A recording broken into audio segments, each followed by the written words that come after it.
The second material is the glass ionomer cement. Now, glass ionomer cement, or GIC, is different from resin composites in its physical properties, its chemistry, but also in the way it adheres to the tooth surface. So remember, both resin composites and GICs are classified as adhesive materials. The resin composite relies on a physical tagging into the tooth surface to be retained, whereas the glass ionomer cement relies on chemical bonding to the tooth surface. And because the tooth surface is basically a crystal, there is a chemical reaction within the material that interacts with the chemistry of the enamel surface and allows adhesion to occur that way.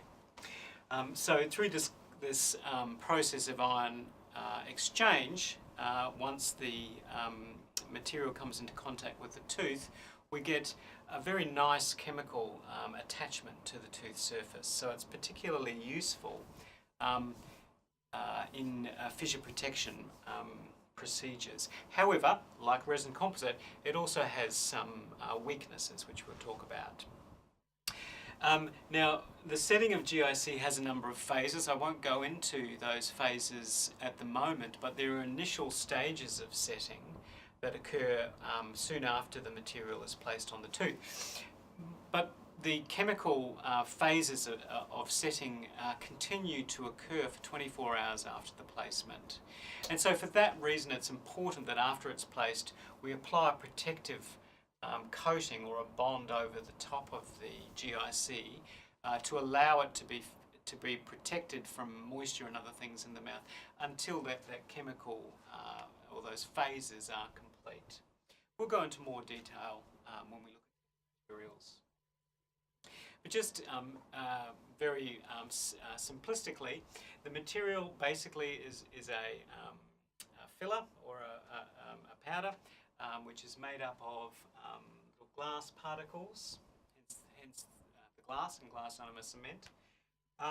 They are then exposed to an acidic liquid, which then causes the surface of the glass to get a bit excited. There's a release of cations and fluoride ions, and they fly all around the place.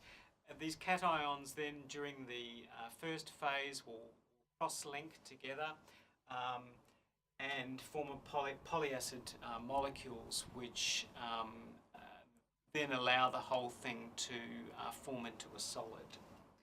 So there's a chemical process that goes on within the material itself, but also with the tooth surface immediately adjacent to the material.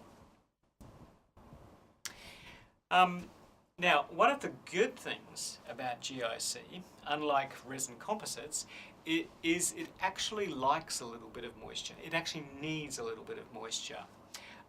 So it will tolerate moisture, whereas resin composite will not. So resin composite, remember we said, was hydrophobic, whereas GIC we say is slightly hydrophilic. It sort of likes a little bit of moisture.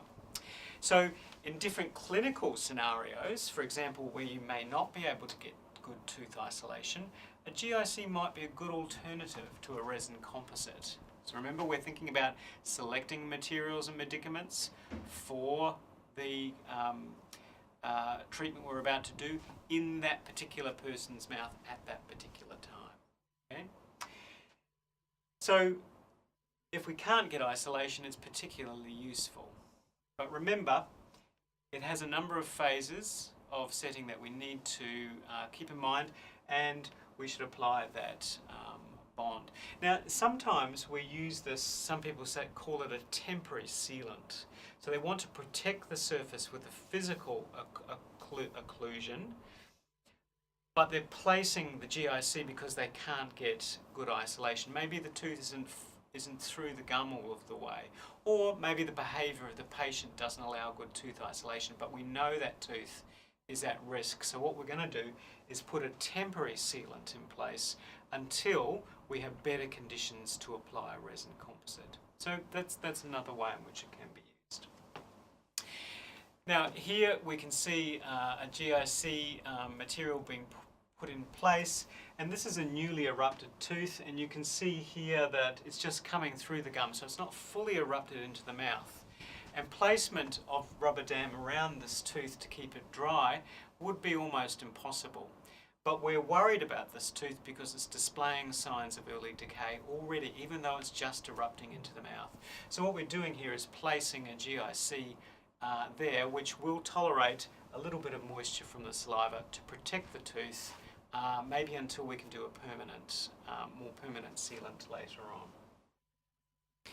So here's some more scenarios in which that might have been done.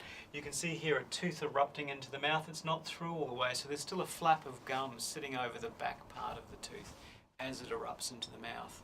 But the patient is at very high risk of caries, so the clinician in this scenario has decided to place something over the fissures as much as they possibly can to protect it from the plaque. And in this case they're using a GIC, which is a pink colour. This is one of the brands of GIC, and the pink colour is used in this particular case excuse me, to indicate to anyone else that sees it that this is potentially a temporary fissure protection strategy. All right, so the pink gives the next person who sees the tooth an indication that that was the circumstance under which it was placed. Here you can see another pink one placed. The tooth is slightly more through the gum in this particular case, but you can see it's below the height of the other teeth here, so not fully erupted into the mouth. Another scenario here with the pink, but particularly useful where in all of these cases moisture control was not possible. So the GIC, as I say, is an alternative, but if you can use a resin composite sealant, then there is some evidence that shows that they are retained a lot longer than GIC restorations. However, there's some other research that shows that even if the GIC appears to be lost, that the tooth is protected in a similar way to one in which has had a resin composite. Don't worry your brains too much about those discussions and debates in dentistry at the moment. We're just first years, right? So we're thinking about things at a very basic level. So remember to revisit the session intended learning outcomes and ensure that you have addressed all of those. If you have, then you have the knowledge that a first year level student is required to have. Now, just in closing, one thing I will say is that fissure sealants are not spray and walk away. They're not just put them on the tooth and then that tooth is protected forever, we don't have to worry about them. Because fissure sealants will crack, bits will break off, things will happen to them. So fissure sealants must be monitored. Do not set and forget. If the tooth is at risk of decay, then it needs to be followed up. You need to make sure that the fissure sealant is actually effectively working or not. Okay? So if you place a fissure sealant, then in the next course of care, when the patient comes back in a year or 2 years' time, one of the first things you should be doing is checking the fissure sealants to make sure they are still in place and still doing their job effectively. So at each recall, the so-called examination visit, we will check fissure sealants to identify any defects, and we can even add new bits of fissure sealant to the existing fissure sealant as a top-up. If the fissure sealant is completely lost at the next visit, then the first thing we should be doing, rather than picking up the material again and placing a new one, the first thing we should be doing is saying, why was it lost? Why did that fissure sealant that I placed come off between when I placed it and now, maybe a year or maybe 2 years?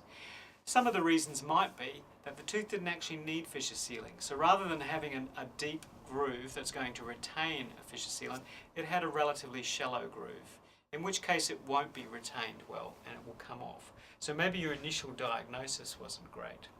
Maybe if you check back through the records, you will say, I didn't actually use rubber dam. Maybe the moisture control was not adequate. Maybe that's why it failed. All right? But before you replace anything in dentistry, that you've already done, you should stop and say to yourself, why did this fail? Because to err is human, to make one mistake is human, but to keep repeating the same mistake over and over again is just bloody idiotic. All right? So always ask yourself, why has this failed, before you replace treatment. If there has been a part of it that's lost, it's a bit worn and battered, then you can add to the material. And the materials are great like that. You can re-etch and reapply a resin composite, or you can recondition with the GIC conditioner and add more GIC. So just to finish off, remember there is significant evidence that fissure sealants are effective. However, Professor Lawrence Walsh is also reminding us that the periodic clinical observation is necessary. What that means is you should check each fissure sealant at each recall visit to check for potential failure or to top up. And he's also mentioning a long-term study here where he says that when resin sealants were placed and not repaired, their caries reduction potential was reduced significantly. So it's important that they are maintained and repaired frequently over time. So remember, don't set and forget, check at each of the recalls.